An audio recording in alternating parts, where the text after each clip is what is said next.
Hello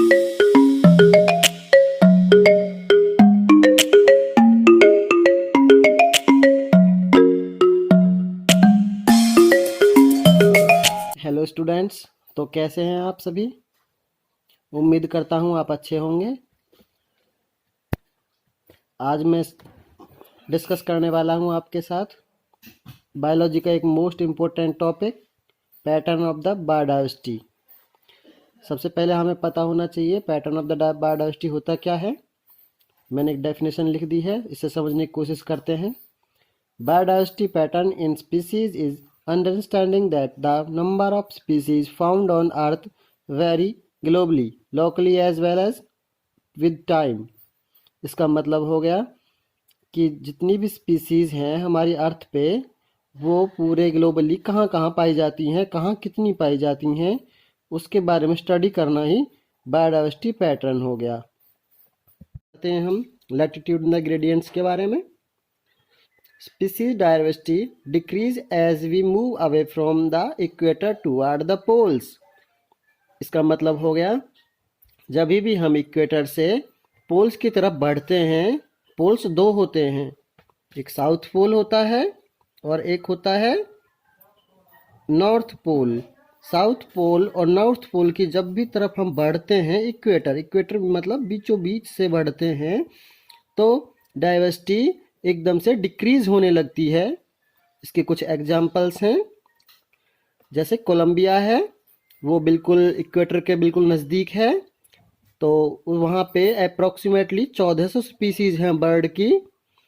लेकिन अब देखें हम न्यूयॉर्क में, जो 41 डिग्री नॉर्थ में है, वहाँ पे केवल 105 स्पीसीज हैं।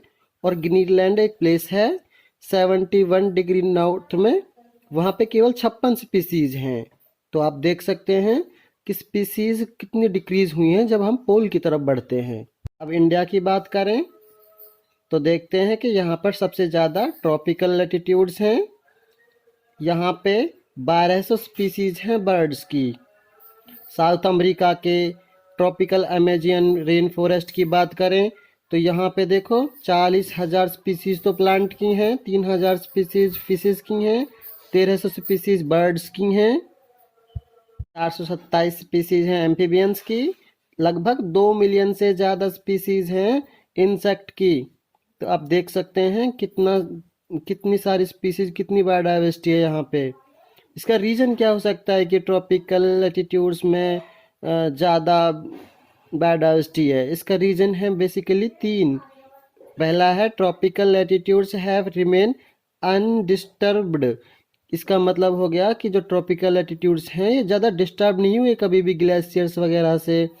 यहाँ पे कभी तो ज़्यादा स्टेबल हो गए, यहाँ पे ज़्यादा टाइम मिल गया लिविंग्स को सरवाइव करने का। दूसरा है लेस सीजनल, क्योंकि इक्वेटर पे होते हैं ये, इक्वेटर पे मतलब ज़्यादा सीज़न चेंज नहीं होते हैं, तो यहाँ पे मोर कांस्टेंट हो जाएंगे स्पीसीज, ज़्यादा टाइम प्रेडिक्टेबल हो जाएगा। तीसरा है इसका मोर सोलर एनर्जी। मोर सोलर एनर्जी का मतलब है यहाँ पे लाइट है जो वो ज़्यादा होती है। ज़्यादा लाइट होने की वजह से क्या होता है, प्लांट्स होते हैं जो वो ज़्यादा ग्रो करते हैं, प्रोडक्टिविटी वहाँ की बढ़ जाती है।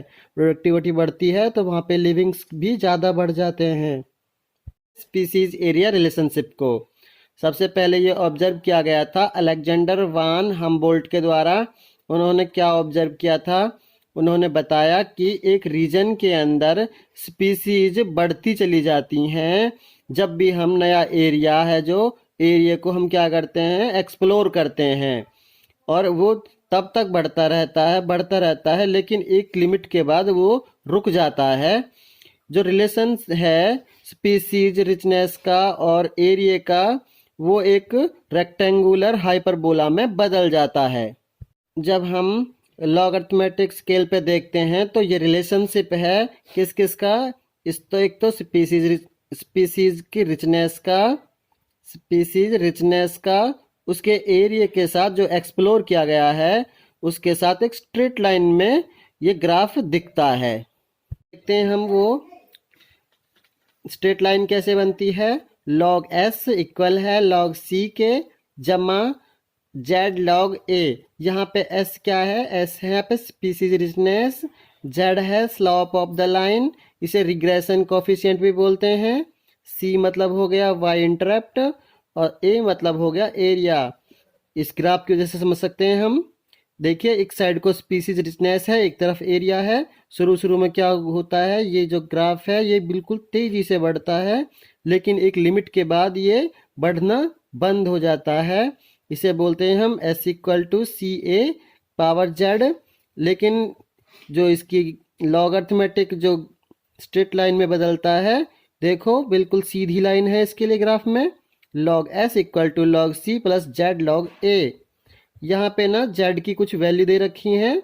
जेड की वैल्यू 0.1 से है 0.2 तक।